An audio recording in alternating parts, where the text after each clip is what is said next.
Friends, मेरा नाम doctor Tarandeep Singh Gill है। I am a joint replacement surgeon at healing hospital sector 34 Chandigarh. आज हम डिस्कस करेंगे फ्रीक्वेंटली आस्क्ड क्वेश्चंस, यानी कि जो नॉर्मली मेरी ओपीडी में पेशेंट्स के जो नॉर्मली क्वेश्चंस होते हैं मेरे लिए सर्जरी के रिगार्डिंग, नी रिसर्फेसिंग के रिगार्डिंग, नी रिप्लेसमेंट के रिगार्डिंग, उनके बारे में हम आज कुछ डिस्कस करेंगे। तो one of the most common questions जो ओपीडी में पेशेंट्स मेरे से पूछते हैं कि सर्जरी के बाद, घुटनों के ऑपरेशन के बाद वो कितना जल्दी अपना घर का कामकाज करना शुरू कर सकते हैं। तो इसका आंसर एक सिंपल वर्ड में अगर मैं बोलूँगा तो वो है कि हर एक पेशेंट का रिकवरी पीरियड हर दूसरे पेशेंट से अलग होता है। कुछ पेशेंट्स बहुत ही जल्दी रिकवर करते हैं, वो डिपेंड करता है पेशेंट की एज पे, पेशेंट के घुटनों की आर्थराइटिस की स्टेज पे, बाकी बीमारियां हैं या नहीं है। जैसे किसी पेशेंट्स को शुगर की प्रॉब्लम होती है, कुछ पेशेंट्स को ब्लड प्रेशर की प्रॉब्लम होती है। तो ये बहुत सारी चीज़ें होती हैं जो डिसाइड करती हैं कि एक पर्टिकुलर पेशेंट कब अपनी एक्टिविटीज़ वापस शुरू कर सकता है। ऑन एन एवरेज अगर हम ये डिस्कस करें कि कोई पेशेंट जिसने दोनों तरफ का घुटने का ऑपरेशन करवाया है, वो लगभग 3 से 4 हफ्ते के बाद अपने घर के कामकाज, हल्के कामकाज करना शुरू कर सकते हैं। हल्की सीढ़ियाँ चढ़ना, गार्डन के अंदर वॉक करना। भारी काम शुरू करने के लिए उनको लगभग 1.5 महीने से 3 महीने तक भी लग सकते हैं। एक और जो क्वेश्चन होता है कि ऑपरेशन के बाद, घुटनों के ऑपरेशन के बाद मैं गाड़ी कब चला सकता हूँ। तो अगर तो आपका दोनों तरफ का ऑपरेशन हुआ है तो उसको पेशेंट को ऑटोमेटिक कार चलाने में लगभग 3 से 4 हफ्ते लग जाते हैं। तो ये मैनुअल गियर चेंज करने वाली कार है, क्योंकि उसमें क्लच दबाने में घुटनों का ऊपर काफ़ी प्रेशर पड़ता है। तो मैनुअल कार चलाने में लगभग 1 महीने से 1.5 महीने तक का टाइम लग सकता है। अगर वो किसी भी दवाइयों के इन्फ्लुएंस के कारण उनको कोई चक्कर या कोई अदर मेडिकल प्रॉब्लम नहीं है तो वो लगभग 3 से 4 हफ्ते के बाद गाड़ी चलाना शुरू कर सकते हैं, वो भी अंडर सुपरविजन। साथ में हमेशा कोई ना कोई होना चाहिए।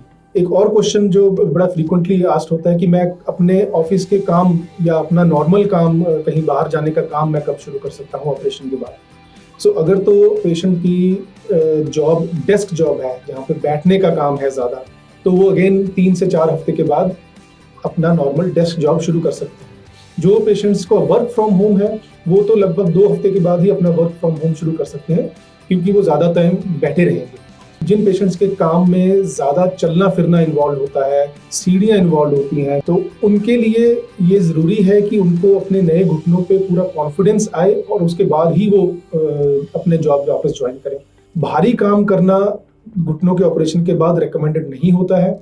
ऑल्दो कुछ पेशेंट्स भारी काम भी करते हैं, लेकिन वो इसलिए रिकमेंडेड नहीं होता है कि वो भारी काम कर तो पाते हैं, लेकिन उससे आपके नए घुटनों में चोट लगने का रिस्क और उनका जल्दी खराब होने का रिस्क हमेशा बना रहता है। एक और क्वेश्चन होता है जो बड़ा कॉमनली पूछा जाता है कि मैं सीढ़ियाँ कब, ऑपरेशन के बाद पेशेंट सीढ़ियाँ कब शुरू कर सकते हैं, सीढ़ियाँ चढ़ना कब शुरू कर सकते हैं। तो जैसे कि मैंने शुरुआत में बताया था, हर पेशेंट की रिकवरी एक अलग ग्राफ से चलती है, तो कभी भी हमें कंपेयर नहीं करना चाहिए। नॉर्मली अगर किसी का एक तरफ का ऑपरेशन हुआ है तो वो सीढ़ी चढ़ना प्रैक्टिस शुरू कर सकते हैं लगभग 10-15 दिन के बाद। एक सीढ़ी चढ़ना, 2 सीढ़ी चढ़ने का प्रैक्टिस शुरू कर सकते हैं। तो ये ग्रेजुअली इंक्रीजिंग प्रोसेस होना चाहिए। तो स्टेयर क्लाइंबिंग का जो डिसीजन होता है वो सबसे बेस्ट रहेगा अगर आप अपने फिजियोथेरेपिस्ट और अपने डॉक्टर से डिस्कस करने के बाद अपने रिकवरी लेवल के मुताबिक ही शुरू करें। एक और फ्रीक्वेंटली मेरे से क्वेश्चन पूछा जाता है कि मैं ऑपरेशन के बाद क्या ज़मीन पे चौकड़ी लगा के बैठ सकता हूँ।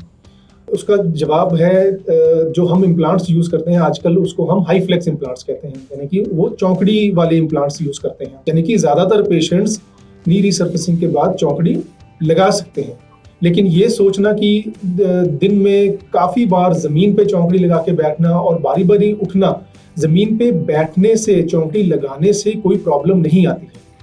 लेकिन ज़मीन पे चौकड़ी लगाने के बाद जब हम ज़मीन से उठने की कोशिश करते हैं, जब हम खड़े होने की कोशिश करते हैं, तो हमारे नए घुटनों पे बहुत ही ज़्यादा प्रेशर पड़ता है, यानी कि उसके ऊपर बहुत ज़्यादा स्ट्रेस पड़ता है। तो मेरा हमेशा यही पेशेंट को एडवाइस होता है कि चौकड़ी लगा के बैठना ऑल्दो पॉसिबल है, लेकिन बारी बारी ज़मीन पे चौकड़ी लगा के बैठने से आपके घुटनों की, नए घुटनों की जो लाइफ है वो कम होने के चांसेस होते हैं। एक और क्वेश्चन जो मेरे से बड़े पेशेंट्स पूछते हैं कि मेरे जानकार में ही मेरे एक नेबर हैं, मेरे रिश्तेदारी में भी किसी ने दोनों घुटनों का ऑपरेशन करवाया था, उनकी रिकवरी तो मेरे से बहुत ज़्यादा फास्ट होगी, वो सीढ़ियाँ बड़ी आसानी से चढ़ लेते हैं, मैं क्यों नहीं सीढ़ी चढ़ पा रहा हूँ। तो मैं हमेशा पेशेंट्स को यही समझाता हूँ कि कभी भी अपने ऑपरेशन को या अपनी रिकवरी को किसी भी और पेशेंट के साथ कंपेयर नहीं करना चाहिए। दूसरे पेशेंट के साथ जब जिससे हम कंपेयर कर रहे हैं, उसकी एज क्या है, उसका घुटने की ऑपरेशन से पहले घुटनों की आर्थराइटिस की स्टेज क्या थी, वो कितने टेढ़े थे,